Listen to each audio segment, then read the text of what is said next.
វាយប្រហារក្នុងទីស្នាក់ការកាសែតមួយនៅក្រុងប៉ារីសស្លាប់យ៉ាងតិច12នាក់រងរបួសច្រើនអ្នកការវាយប្រហារដោយកំភ្លើងស្វ័យប្រវត្តិមួយប្រឆាំងទីស្នាក់ការកាសែតបារាំងនៅក្រុងប៉ារីសកើតមានកាលពីថ្ងៃទី7មករានាវេលាថ្ងៃត្រង់បណ្ដាឲ្យមនុស្សស្លាប់យ៉ាងតិច12នាក់ហើយ11នាក់ទៀតត្រូវរងរបួសក្នុងនោះ4នាក់ស្ថិតក្នុងសភាពធ្ងន់ធ្ងររដ្ឋមន្ត្រីមហាផ្ទៃបារាំងបន្ទាប់ពីកិច្ចប្រជុំអន្តរក្រសួងមួយកោះធ្វើជាបន្ទាន់ដោយប្រធានាធិបតីលោកប្រង់ស្វ័រហូឡង់នៅវិមានអេលីហ្សេក្រោយការវាយប្រហារអះអាងថាអ ுக ្រិតជន3នាក់ជាប្រភពនៃការវាយប្រហារភេរវកម្មនោះក្នុងចំណោមអ្នកស្លាប់មានប៉ូលីស2នាក់និងអ្នកកាសែត8នាក់ក្នុងនោះមានអ្នកគូរូបល្បី4នាក់នាវេលាម៉ោង10ព្រឹកម៉ោងក្នុងស្រុកថ្ងៃទី7មករាដូចរៀងរាល់ថ្ងៃពុធនៅទីស្នាក់ការកាសែតបានបើកធ្វើកិច្ចប្រជុំប្រចាំសប្តាហ៍ទីស្នាក់ការកាសែតនេះស្ថិតនៅផ្ទះលេខ10វិថីនីកូឡាអាផាធើខណ្ឌទី11ក្រុងប៉ារីសនៅជិតស្ថានីយ៍រីខាតលីណូសនាវេលាម៉ោង 11:20 នាទីបរិះយ៉ាងតិច2នាក់ស្លៀកពាក់ខ្មៅហើយម្នាក់កាន់កំភ្លើងអាកាមួយដើមគ្រាដំបងបានចូលទៅកាន់ផ្ទះលេខ6ស្ថិតនៅតាមវិថី Nicolas Appels ជាផ្លូវមួយមានទីស្នាក់ការកាសែតពួកគេនិយាយគ្នាថាតើទីនោះជាកាសែត Kali Habidu មែនទេដោយពិនិត្យឃើញថាពួកគេចូលច្រឡំផ្ទះបរិះទាំងពីរបានចាក់ចេញមកវិញហើយសម្ដៅទៅផ្ទះលេខ10តាមវិថីដដែលដែលមានទីស្នាក់ការកាសែតដែលនិយមសរសេរនិងគូសរូបផ្លុកជេនិងរីកុននេះពេលចូលទៅដល់អគារនោះពួកគេបានសួរទៅបរិះ2នាក់ក្នុងទីស្នាក់ការកាសែតហើយខ្មាន់កំភ្លើងមួយរូបបានសម្លាប់មនុស្សម្នាក់ក្នុងចំណោមបរិះទាំង2នាក់ដែលសួរពួកខ្មាន់កំភ្លើងបានឡើងទៅជាន់ទី2ហើយតម្រង់ឆ្ពោះទៅរកបន្ទប់ការិយាល័យនិពន្ធជាកន្លែងជួបជុំរបស់ក្រុមអ្នកនិពន្ធរបស់កាសែតបរិះទាំងពីរបានបាញ់រះហើយស្រែកពាក្យថាព្រះអាឡាជាធំយោងតាមសាក្សីថាពួកភេរវករធ្វើសកម្មភាពនេះព្រោះចង់សងសឹកឲ្យព្រះមហាមាត់សាក្សីទាំងឡាយនិយាយថាការបាញ់ប្រហារមានរយៈពេលប្រមាណ10នាទីហើយគេឮស្នូរការបាញ់ប្រមាណជាង30គ្រាប់ពួកអ្នកវាយប្រហារបន្ទាប់មកបានគេចខ្លួនតាមរថយន្តស៊ីតែន DS ពណ៌ខ្មៅមួយគ្រឿងហើយទៅឈប់នៅកន្លែងមួយរួចឃាត់រថយន្តមួយទៀតឡើងជិះគេចខ្លួននិងបានបុកអ្នកដំណើរម្នាក់ក្រោយការវាយប្រហារនេះរដ្ឋាភិបាលបារាំងបានសម្រេចបង្កើនកម្រិតប្រកាសអាសន្នភេរវកម្មជាកម្រិតខ្ពស់បំផុតក្នុងសេចក្តីប្រកាសព័ត៌មានមួយរដ្ឋាភិបាលបារាំងគូបញ្ជាក់ថាបណ្ដាអង្គការសារព័ត៌មាន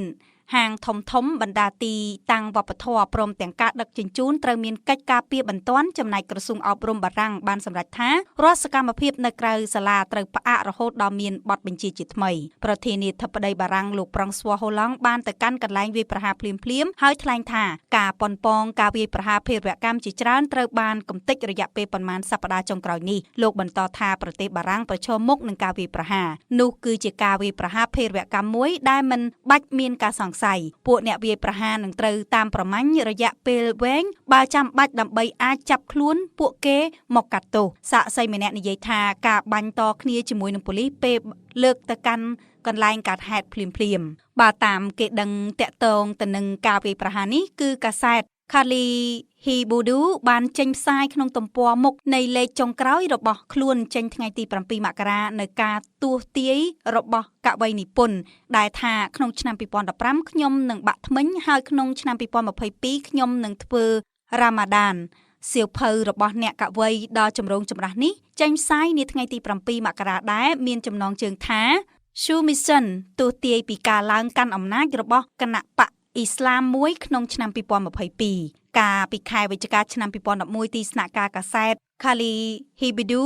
ធ្លាប់រងការបំផ្លាញដោយការលួចដុតមួយក្រោយពេលចេញផ្សាយក្នុងទំព័រមុខនៅរូបថ្លុករបស់ព្រះមហាមាត់ website របស់កាសែតនេះក៏ធ្លាប់រងការវាយប្រហារដោយរយៈពេលជាច្រើនម៉ោងគេឃើញរូបថតមួយនៅក្នុងក្រុងឡាប៊ីកជាពាក្យថា No good but Allahគ្មានព្រះណាក្រៅពីព្រះអាឡាឡើយក្រោយការដុតទីស្នាក់ការរបស់ខ្លួនមកកាសែត Kali Habidu រងការគំរាមកំហែងជាប់ហើយជាកម្មវត្ថុនៅកិច្ចការពាររបស់ប៉ូលីស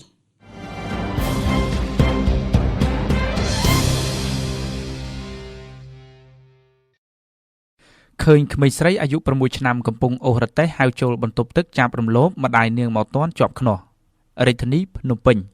យុវជនម្នាក់បានត្រូវប៉ូលីសសង្កាត់ក្មួយឃាត់ខ្លួនពីបទចាប់រំលោភទៅលើក្មេងស្រីអនិច្ចជនតែមិនបានសម្រេចបំណងហេតុការណ៍ឃាត់ខ្លួនជនសង្ស័យខាងលើនេះបានធ្វើឡើងនៅម៉ោង 1 រសៀលថ្ងៃទី7 មករា 2015នៅក្នុងផ្ទះជួលសង់ថ្មីមួយកន្លែងស្ថិតនៅតាមផ្លូវបេតុងនៅក្នុងភូមិបន្លាស្អិតសង្កាត់ក្មួយខណ្ឌសែនសុខបើតាមអ្នកឆ្លើយឆ្លងព័ត៌មានកោះសន្តិភាពស្រង់សម្ដីប៉ូលីសមូលដ្ឋានបញ្ជាក់ឲ្យដឹងដែរថាមុនពេលកើតហេតុក្មេងស្រីអាយុ 6 ឆ្នាំបានអូររទេះដឹកឥដ្ឋកាត់តាមបន្ទប់ទឹកនៃទីតាំងសំណង់ថ្មីខាងលើស្រាប់តែជនសង្ស័យឈ្មោះកែវចត្រាអាយុ 23 ឆ្នាំដែលស្គាល់ជនរងគ្រោះបានហៅជនរងគ្រោះចូលបន្ទប់ទឹករួចចាប់រំលោភសេពសន្តិវៈសេចក្តីរាយការណ៍បានបន្តទៀតថាលុះពេលបាត់កូនស្រីយូរពេកមិនឃើញអូររទេះត្រឡប់មកវិញម្ដាយក្មេងស្រីរងគ្រោះក៏បានដើររកក៏ប្រទះឃើញជនសង្ស័យកំពុងចាប់រំលោភក៏ស្រែកឆោឡោឡើងនឹងបានទៅប្រាប់ប៉ូលីសប៉ុស្តិ៍ឃាត់ខ្លួនបានភ្លាមៗតែម្ដងបច្ចុប្បន្នជនសង្ស័យកំពុងត្រូវបានឃុំខ្លួននៅក្នុងអធិការដ្ឋាននគរបាលខណ្ឌសែនសុខរងចាំកសាងសំណុំរឿងបញ្ជូនទៅសាលាដំបងចាត់ការតាមផ្លូវច្បាប់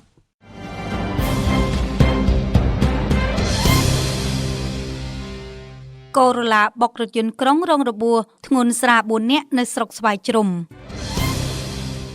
ពីខេត្តស្វាយរៀងមនុស្សប្រុសស្រី 4 នាក់ស្រី 2 នាក់បានរងរបួសធ្ងន់ស្រាលក្នុងឧបទ្ទហេតុគ្រោះថ្នាក់ចរាចរណ៍រវាងរថយន្តកូរ៉ូឡាបុករថយន្តក្រុងគ្រោះថ្នាក់ចរាចរណ៍នេះបានកើតឡើងនៅវេលាម៉ោង 3:20 នាទីរសៀលថ្ងៃទី 8 មករាឆ្នាំ 2015នៅតាមបណ្ដោយផ្លូវជាតិលេខ 1 ក្នុងភូមិអង្គាដីឃុំតាលួសស្រុកស្វាយជ្រុំបាទតាមអ្នកឆ្លងឆ្លើយព័ត៌មានកោះសន្តិភាពបានបញ្ជាក់ឲ្យដឹងនៅប៉ុន្មាននាទីមុននេះថាមុនពេលកើតហេតុគេឃើញរថយន្តកូរ៉ូឡាជិះគ្នា 4 នាក់ប្រុស 2 ស្រី 2បានបើកក្នុងទិសដៅពីកើតទៅលិចលុះដល់ចំណុចគ្រោះថ្នាក់ក៏បានរេចង្កូតទៅបុកនឹងរថយន្តក្រុងដែលកំពុងជិះបញ្ច្រាស់ទិសគ្នាបណ្ដាឲ្យរថយន្តក្រុងធ្លាក់ទៅក្នុងស្រែតែគ្មានអ្នករងរបួសចំណែកអ្នកនៅក្នុងរថយន្តកូរ៉ូឡារងរបួសទាំង 4 នាក់ធ្ងន់ 2 នាក់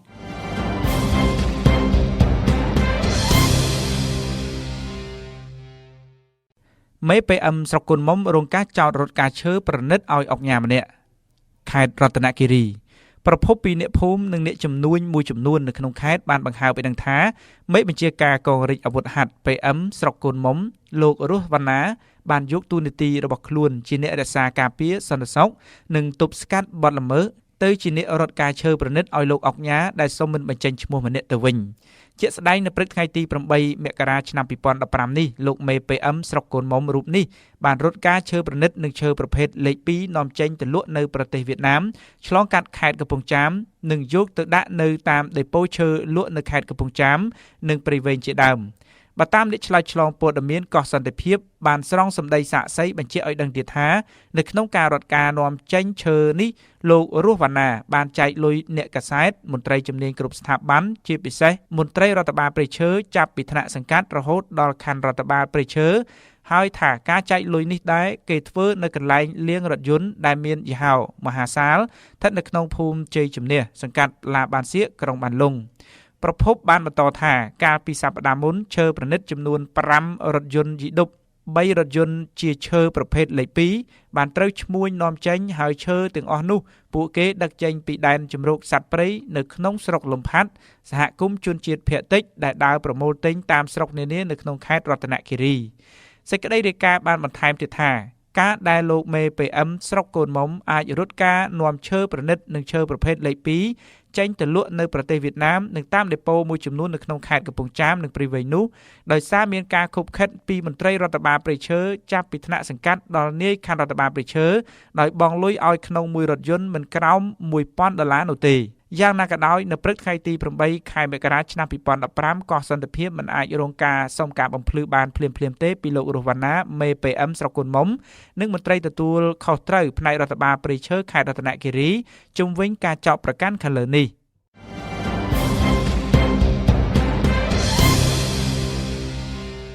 ទុកផ្សេងខ្សែភ្លើងក្នុងរោងចក្រសាន់បេះនៅអង្គស្នួលផ្អើលកម្មកររត់ជន់គ្នាដួលសន្លប់ប្រមាណ200នាក់ពីខេត្តកណ្ដាលយ៉ាងហោចណាស់ក្រុមកម្មករប្រមាណ200នាក់ក្នុងចំណោមជិត300នាក់បានដួលសន្លប់បន្ទាប់ពីផ្អើលរត់ជន់គ្នាក្រោយមានការផ្ទុះផ្សេងខ្សែភ្លើងបណ្ដាឲ្យជាងភ្លើង3នាក់ធ្លាក់ ពីលើសន្លប់ធ្ងន់ធ្ងរនោះរួចមកហេតុការណ៍នេះបានកើតឡើងនៅវេលាម៉ោង 9 ព្រឹកថ្ងៃទី 8 មករាឆ្នាំ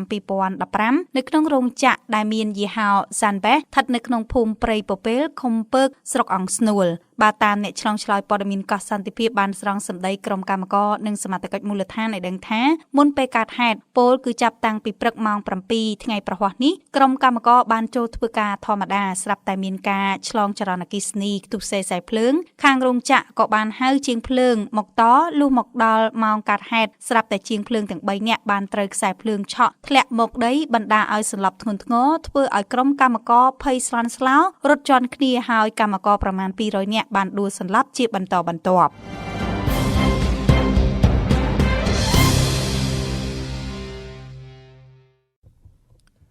តុលាការផ្អាកសវនកម្មបន្ទាប់ពីមេធាវីក្រុមសកម្មជន CNRP ដើរចេញពីបន្ទប់សវនកម្មរាជធានីភ្នំពេញទីបំផុតទៅសវនកម្មប្រឆាំងនឹងក្រុមសកម្មជនគណៈបកសង្គ្រោះជាតិ CNRP ពាក់ព័ន្ធសំណុំរឿងហិង្សានៅទីលានប្រជាធិបតេយ្យបានផ្អាកនៅម៉ោង 11:15 នាទីថ្ងៃត្រង់ថ្ងៃទី 8 មករា 2015 បន្ទាប់ពីក្រុមមេធាវីរបស់សកម្មជនគណៈបកសង្គ្រោះជាតិបានធ្វើពហិការបញ្ចូលរួមនៅក្នុងសវនកម្មក្រោយពេលដែលចៅក្រមមិនអនុញ្ញាតឲ្យតំណាងរាស្ត្រគណៈបកសង្គ្រោះជាតិគឺលោកស្រីមួសុខួរនិងលោកឡុងរីចូលរួមស្ដាប់នៅក្នុងសវនកម្មនោះរួចមកបើតាមអ្នកឆ្លើយឆ្លងព័ត៌មានកោះសន្តិភាពបានបញ្ជាក់ឲ្យដឹងនៅប្រមាណនាទីមុននេះដែរថាការដែលចៅក្រមមិនអនុញ្ញាតឲ្យតំណាងរាស្ត្រ CNRP ចូលរួមស្ដាប់នៅក្នុងបន្ទប់សវនកម្មដោយសារលោកស្រីមួសុខួរនិងលោកឡុងរីក៏មានពាក់ព័ន្ធនឹងសំណុំរឿងហិង្សានៅទីលានប្រជាធិបតេយ្យកាលពីព្រឹកថ្ងៃទី 15 កក្កដាឆ្នាំ 2014 ផងដែរ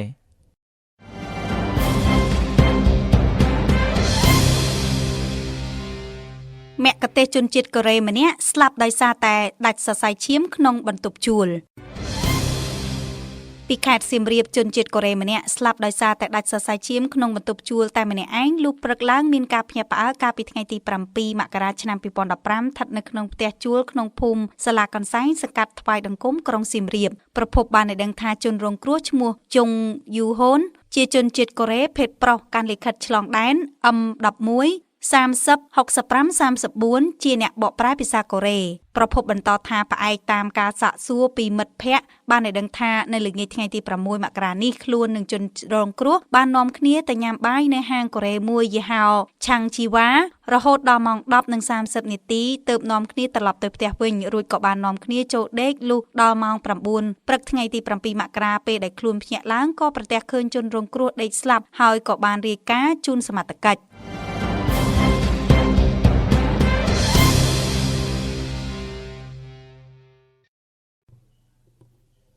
ចាប់ស្ត្រីចំណាស់ញៀនលបែងបៀតង3នាក់ចំអ្នកកើតជំងឺលើសឈាមម្នាក់រើឡើងសមត្ថកិច្ចឲ្យទៅផ្ទះវិញខេត្តកំពង់ឆ្នាំងស្ត្រីចំណាស់ញៀនលបែង3នាក់នៅក្នុងចំណោមអ្នកលេងជាច្រើននាក់ត្រូវបានកម្លាំងនគរបាលសង្កាត់កំពង់ឆ្នាំងធ្វើការចាប់ខ្លួនកាលពីវេលាម៉ោង 2:30 នាទីរសៀលថ្ងៃទី 7 មករា 2015 ស្ថិតនៅក្នុងផ្ទះមួយខ្នងនៅក្នុងភូមិកំពង់អុសសង្កាត់ផ្សារឆ្នាំងក្រុងកំពង់ឆ្នាំងប្រភពបានឲ្យដឹងថាម្ចាស់ផ្ទះដែលបើកដៃឲ្យគេលេងល្បែងបៀជារៀងរាល់ថ្ងៃឈ្មោះផលធូអាយុ 65 ឆ្នាំរស់នៅភូមិឃុំខាងលើចំណែកស្ត្រីម្នាក់ទៀតឈ្មោះសំធីអាយុ 47 ឆ្នាំលោកបន្តថាដោយមានសេចក្តីរាយការណ៍ថានៅផ្ទះខាងលើមានលេងល្បែងបៀចិនជារៀងរាល់ថ្ងៃដោយលោកទទួលបានបញ្ជាពីលោកអធិការដឹកនាំកម្លាំងចម្រុះចុះទៅពិនិត្យមើលហើយក៏ប្រទះឃើញមនុស្សស្រីៗជាច្រើននាក់កំពុងលេងបៀតងមែននៅពេលនោះគ្រាន់តែឃើញសមត្ថកិច្ចទៅដល់ស្រីៗដែលមានកម្លាំងរត់ប្រសេកប្រស្រាយគេចខ្លួនអស់នៅសល់តែស្ត្រីចំណាស់ចំនួន3នាក់នៅក្នុងនោះម្នាក់ចាស់ពេកមិនបានយកមកកាន់អធិការដ្ឋានទេគឺយកតែស្ត្រី2នាក់តែប៉ុណ្ណោះយកមកកាន់អធិការដ្ឋាននគរបាលក្រុងរួមជាមួយវត្ថុតាងមានកម្រាលក្រាលលេងបៀតងឈើមានដោតកៅស៊ូទ្រនាប់ជើងសម្រាប់កៅបៀតងជាច្រើនដើមធុងទឹកកកនិងបៀតងជាច្រើនសន្លឹកនៅពេលយកមកដល់អធិការដ្ឋាននគរបាលក្រុងស្ត្រីឈ្មោះផលធូជាម្ចាស់ផ្ទះត្រូវជំងឺលើសឈាមបានរើឡើងវិញធ្វើឲ្យមានការភ្ញាក់ផ្អើលមន្ត្រីនគរបាលក៏បានសូមយោបល់លោកព្រះអាជ្ញាអមសាលាដំបងខេត្តឲ្យស្ត្រីខាងលើនិងស្ត្រីឈ្មោះសំធីត្រឡប់ទៅផ្ទះវិញតែបានធ្វើការអប់រំនិងធ្វើកិច្ចសន្យាបញ្ឈប់សកម្មភាពលេងជាបន្តទៀត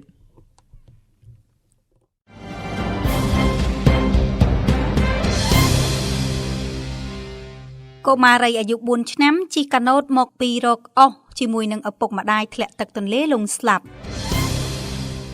ពីខេត្តកំពង់ឆ្នាំងកុមារីអាយុ4ឆ្នាំម្នាក់បានធ្លាក់ចូលទឹកទន្លេលង់ស្លាប់ខណៈពេលជិះកាណូតមកពីរកអស់ជាមួយឪពុកម្ដាយហេតុការណ៍នេះបានកើតឡើងនៅវេលាម៉ោង 3:30 នាទីរសៀលថ្ងៃទី5មករាឆ្នាំ2015នៅចំណុចទន្លេ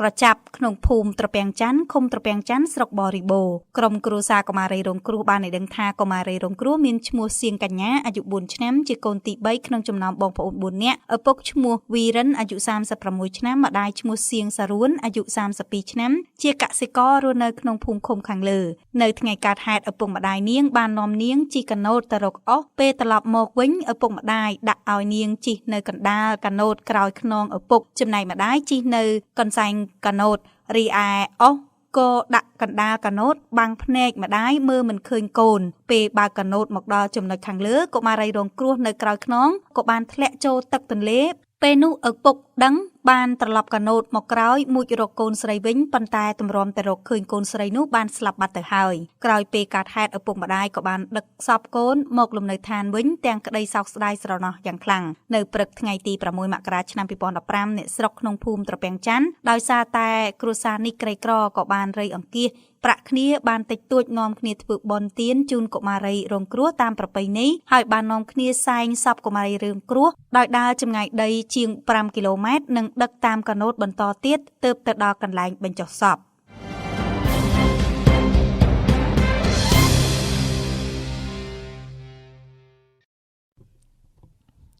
ស្ត្រីម្នាក់បានស្រែកយំឆោឡោប្តឹងសមត្ថកិច្ចថាប្តីបានប្រើមិត្តភ័ក្តិឲ្យមកលួចយកកូនប្រុសអាយុ2ឆ្នាំម្នាក់ពីផ្ទះគាត់បាត់ហើយរាជធានីភ្នំពេញស្ត្រីម្នាក់អាយុប្រហែល27ឆ្នាំបានស្រែកយំឆោឡោប្តឹងប៉ូលីសប៉ុស្តិ៍ទឹកថ្លាថាប្តីរបស់ខ្លួនដែលឆ្លោះគ្នារហូតដល់ចែកផ្លូវគ្នានោះបានប្រើមិត្តទៅពី3នាក់មកលួចយកកូនពីផ្ទះរបស់គាត់បាត់ទៅហើយហេតុការណ៍នេះបង្កមានការភ្ញាក់ផ្អើលកាលពីវេលាម៉ោង 11:45 នាទីយប់ថ្ងៃទី7 ខែមករា 2015នៅចំណុចបណ្ដុំផ្សារទឹកថ្លាខណ្ឌសែនសុខស្ត្រីខាងលើមិនបានបញ្ជាក់ប្រាប់ឈ្មោះដល់សមត្ថកិច្ចនិងក្រុមអ្នកយកព័ត៌មាននោះទេគាត់គិតតែពីស្រែកយំប្រាប់ទៅសមត្ថកិច្ចថាកូនប្រុសអាយុ2ឆ្នាំម្នាក់ត្រូវបានមិត្តភ័ក្តិប្តីគាត់ប្រើឲ្យមកលួចយកពីផ្ទះគាត់បាត់ហើយខណៈដែលគាត់មិនបាននៅផ្ទះតាមការឲ្យដឹងពីមន្ត្រីប៉ូលីសប៉ុស្តិ៍ទឹកថ្លាបានប្រាប់ដឹងថាមុនពេលកើតហេតុគេឃើញស្ត្រីខាងលើជិះម៉ូតូត្រៀម C125 ពណ៌ខ្មៅមួយគ្រឿងជាមួយបរិសម្នាក់រួមដំណើរជាមួយស្ត្រីម្នាក់ទៀតជាមិត្តភ័ក្តិរបស់គាត់ដោយបានធ្វើដំណើរយ៉ាងលឿនតាមបណ្ដោយមហាវិថីសហព័ន្ធរុស្ស៊ីនៅក្នុងទិសដៅពីលិចទៅកើតពេលធ្វើដំណើរនោះស្ត្រីខាងលើបានយំស្រែកតាមផ្លូវថាកូនប្រុសអាយុ2ឆ្នាំម្នាក់របស់គាត់ត្រូវប្តីប្រើមិត្តភ័ក្តិឲ្យមកលួចយកពីក្នុងផ្ទះរបស់គាត់បាត់ទៅហើយលុះពេលធ្វើដំណើរតាមផ្លូវរហូតមកដល់ម្ដុំផ្សារទឹកថ្លាក៏ប្រទះឃើញប៉ូលីសប៉ុស្តិ៍ទឹកថ្លា 3-4 នាក់កំពុងធ្វើការសម្របសម្រួលចរាចរណ៍នៅក្នុងគ្រោះថ្នាក់ចរាចរណ៍មួយដោយបង្កឡើងដោយរថយន្តកាមរីឆ្លាមពណ៌ខ្មៅមួយគ្រឿងបុករនាងដែកពុះចែកទ្រូងផ្លូវបាក់អស់5ផ្ទាំងនិងទៅបុករថយន្ត2គ្រឿងទៀតដែលបណ្ដាលឲ្យកកស្ទះចរាចរណ៍ពេញផ្លូវនោះខណៈពេលដែលឃើញប៉ូលីសបែបនោះស្ត្រីខាងលើបានស្ទុះលោតចេញពីលើម៉ូតូស្រែកយំឆោឡោរត់សម្ដៅទៅរកប៉ូលីសឲ្យជួយគាត់ផងព្រោះកូនប្រុសអាយុ2ឆ្នាំរបស់គាត់ត្រូវបានគេលួចបាត់ពីផ្ទះបាត់ហើយបង្កមានការភ្ញាក់ផ្អើលពេញផ្លូវបន្ថែមទៀតឃើញដូចនោះមន្ត្រីប៉ូលីសប៉ុស្តិ៍ទឹកថ្លាខាងលើរួមជាមួយក្រុមអ្នកយកព័ត៌មានបានព្យាយាមសួរនាំគាត់ទើបដឹងថាជាការពិតកូនប្រុសអាយុ2ឆ្នាំរបស់គាត់នោះត្រូវប្តីប្រើមិត្តភ័ក្តិ2 ទៅ 3នាក់មកឲ្យលួចយកពីផ្ទះរបស់គាត់ទេនៅពេលដែលសមត្ថកិច្ចសួរនាំដឹងរឿងអស់ហើយសមត្ថកិច្ចបានឲ្យស្ត្រីខាងលើទៅដាក់ពាក្យបណ្ដឹងនៅប៉ុស្តិ៍នគរបាលទឹកថ្លាដើម្បីឲ្យសមត្ថកិច្ចធ្វើការស្រាវជ្រាវនិងចាត់ការទៅតាមផ្លូវច្បាប់បែរជាស្ត្រីខាងលើរត់ឡើងជិះម៉ូតូបន្តទៅមុខទៀតបាត់ទៅដោយមិនបានដាក់ពាក្យបណ្ដឹងនៅប៉ុស្តិ៍ប៉ូលីសនោះទេបែរជាធ្វើឲ្យប៉ូលីសប៉ុស្តិ៍ទឹកថ្លាឈឺក្បាលអស់មួយសន្ទុះធំផងដែរ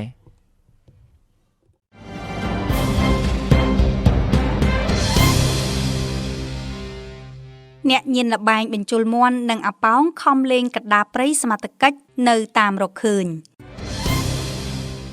ពីខេត្តកំពង់ចាមទីតាំងសង្វៀនបញ្ជុលមន់និងអាប៉ោង មួយវងដែលបានលេងលួចលាក់នៅក្នុងព្រៃចំការស្វាយចន្ទទីមួយកន្លែងស្ថិតនៅក្នុងភូមិហុងប្រមាឃុំដងក្តារស្រុកស្ទឹងត្រង់ត្រូវបានលោកឧត្តមស្នេហ៍ត្រីប៉ែនរដ្ឋស្នងការនគរបាលខេត្តបានឲ្យកម្លាំងការិយាល័យព្រហ្មទណ្ឌខេត្តសហការជាមួយនឹងមូលដ្ឋានចុះបង្ក្រាបប្រតិបត្តិការនេះធ្វើឡើងនៅវេលាម៉ោង 12 ថ្ងៃត្រង់ថ្ងៃទី 7 មករាឆ្នាំ 2015 ដោយបានឃាត់ក្រុមអ្នកញៀនល្បែងចំនួន 6 នាក់បញ្ជូនមកកាន់ស្នងការដ្ឋាននគរបាលខេត្តដើម្បីសួរនាំលោកវរៈស្នេហ៍ត្រីជាធិរិទ្ធអធិការនគរបាលស្រុកស្ទឹងត្រង់បានប្រាប់ឲ្យដឹងថាប្រជាពលរដ្ឋនៅភូមិឃុំខាងលើដែលបានឃើញពីសកម្មភាពល្បែងលេងដោយខុសច្បាប់ក៏ប្រញាប់ប្រញាល់រាយការណ៍មកលោកស្នងការនគរបាលខេត្តហើយលោកស្នងការបានចាត់ឲ្យកម្លាំងជាច្រើនអ្នកចុះទៅបង្ក្រាបដោយមាននគរបាលអធិការដ្ឋាននគរបាលស្រុកស្ទឹងត្រង់ចុះសហការជាមួយនឹងស្ងាត់មិនឲ្យមានអ្នកញៀនល្បែងទាំងនោះដឹងជាមុនឡើយលោកវរៈស្នេហ៍ត្រីជាធិរិទ្ធអធិការនគរបាលស្រុកស្ទឹងត្រង់បានប្រាប់បន្តថាក្នុងពេលដែលកម្លាំងចុះទៅឡោមព័ទ្ធល្បែងនោះគឺបានឃាត់អ្នកលេងល្បែងបានចំនួន 6 នាក់ក្នុងនោះមានមួយឈ្មោះអិនឈនភេទប្រុសអាយុ 70 ឆ្នាំ2ឈ្មោះឆៃធីភេទប្រុសអាយុ 49 ឆ្នាំ3ឈ្មោះធួនភិរៈភេទប្រុសអាយុ 32 ឆ្នាំទាំង3នាក់នេះនៅភូមិត្រពាំងឈូកឃុំមេជ្រៃស្រុកស្ទឹងត្រង់4ឈ្មោះហានហ៊ុយភេទប្រុសអាយុ 47 ឆ្នាំនៅភូមិហុងប្រមាឃុំដងក្តារ5ឈ្មោះអិនឌួងភេទប្រុសអាយុ 51 ឆ្នាំនៅភូមិស្ពឺឃុំជយោស្រុកចំការលើ6ឈ្មោះផុនផៃភេទប្រុសអាយុ 56 ឆ្នាំនៅក្នុងភូមិប៉ប្រក់ឃុំសុភាស្រុកស្ទឹងត្រង់ជាមួយនោះសមត្ថកិច្ចបានដកហូតនៅវត្ថុតាំងដូចជាម៉ូតូចំនួន10គ្រឿងមាន់ជលចំនួន2ក្បាលកន្ត្រកច្រកមាន់2ជញ្ជីងថ្លឹង1កញ្ចក់មើលមាន់1ចានត្រនិងផ្តិលសម្រាប់បាញ់អាប៉ោង1ហាន់តោអាប៉ោង1សង្វៀនមាន់1លោកវិរៈស្នេហ៍ត្រីផាន់ប៊ុនណានាយរងការិយាល័យព្រហ្មទណ្ឌកម្រិតស្រាខេត្តបានប្រាប់ឲ្យដឹងដែរថាកន្លែងដែលគេលេងល្បែងបញ្ជុលមាន់និងអាប៉ោងនោះគឺលេងនៅកណ្ដាប់ព្រៃដោយរថយន្តមិនអាចចូលទៅដល់ទេហើយក្នុងមួយអាទិត្យគេលេងចំនួន3ដងទៅតាមការណាត់របស់ក្រុមអ្នកលេងល្បែងក្នុងពេលដែលចុះទៅបង្ក្រាបបានធ្វើឲ្យអ្នកខ្លះរត់ប្រសេកប្រសាចចោលម៉ូតូជាច្រើនអ្នកគេចខ្លួនចូលទៅក្នុងព្រៃមុនពេលដែលសមត្ថកិច្ចចូលទៅដល់ជាមួយនោះដែរលោកផាន់សុភ័ក្រព្រះរាជអាជ្ញារងអមសាលាដំបងខេត្តកំពុងតែឲ្យចាត់ការអ្នកញៀនល្បែងទាំង6នាក់តាមនីតិវិធី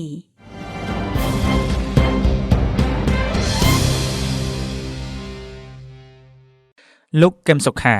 CNOP មិនខ្វល់ចំពោះសម្ដេចក្រមព្រះដែលយើងមកធ្វើជាប្រធានគណៈបកហ៊ុនស៊ិនប៉ិចវិញនោះឡើយរាជធានីភ្នំពេញ